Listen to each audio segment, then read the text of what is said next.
Le monde appartient à ceux qui se lèvent tôt. Malgré la fatigue, les concurrents de la Cap Istanbul l'ont constaté ce matin. Lever de soleil à l'entrée du détroit des Dardanelles, un nom qui évoque le voyage et ouvre les portes de l'histoire.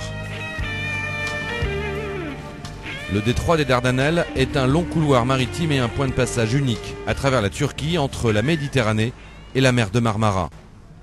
Ils sont en train de parcourir une soixantaine de milles au moteur là, depuis Boşkada jusqu'à la sortie du détroit des Dardanelles, puisque c'est une zone où il y a un trafic maritime intense et où on ne peut pas régater à la voile dans ce détroit, donc à cause du dispositif de séparation de trafic qui existe dans ce détroit des Dardanelles.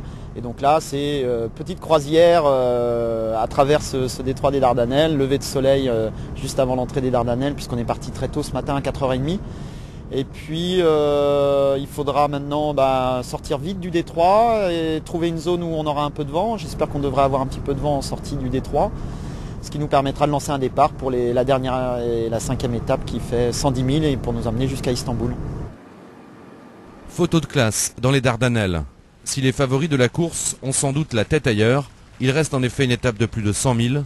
Les bisous en profitent pour en prendre plein les mirettes et souffler un peu. Moi c'est ma première régate, donc avec beaucoup de conditions changeantes, donc c'est vrai que j'étais assez fatigué et là de pouvoir faire un peu de moteur sans la pression de la régate, ça fait du bien.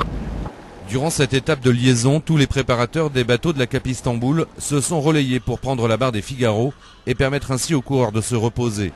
Question de sécurité, le détroit des Dardanelles est une autoroute commerciale au trafic intense. Un gros péage ici pour Marmara, la mer Noire, tout ça là-haut, là, je crois qu'ils desservent pas mal de régions dans ce passage, donc il y a des cargos, c'est que le. Un spectacle un peu grandiose quand même, parce qu'on se demande un peu tout ce qui s'est passé ici, historiquement et tout, mais bon, c'est un peu hors du commun. Durant la Première Guerre mondiale, en 1914, le détroit fut le théâtre d'une terrible bataille entre les forces alliées qui voulaient s'emparer d'Istanbul et l'armée turque, rangée aux côtés des Allemands. Les Turcs repoussèrent les Alliés, les Dardanelles firent près de 100 000 morts. Certains n'ont pas eu besoin de leçons d'histoire ce matin pour se souvenir de la bataille des Dardanelles. À bord du bateau, direction de course, Philippe, le skipper, a renoué avec une partie de l'histoire de ses aïeux.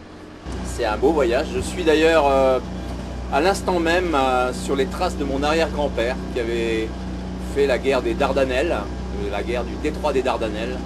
Ma grand-mère m'en a souvent parlé. Et j'ai un peu l'impression qu'on a vécu une belle aventure, un beau voyage, une belle course aussi pour les coureurs qui ont régaté dans des belles conditions de voyage. Et je crois que tout le monde en gardera un souvenir inoubliable. Un siècle plus tard, l'Europe est en paix et personne ne rejouera la bataille des Dardanelles. Peu avant 17h, le départ de la dernière étape a été donné en mer de Marmara. Robert Nagy a été le premier à couper la ligne. Une autre bataille va se jouer la nuit prochaine pour la victoire finale entre Nicolas Béranger et Gilda Morvan, les deux leaders au général. Mais il peut se passer encore tellement de choses jusqu'à Istanbul.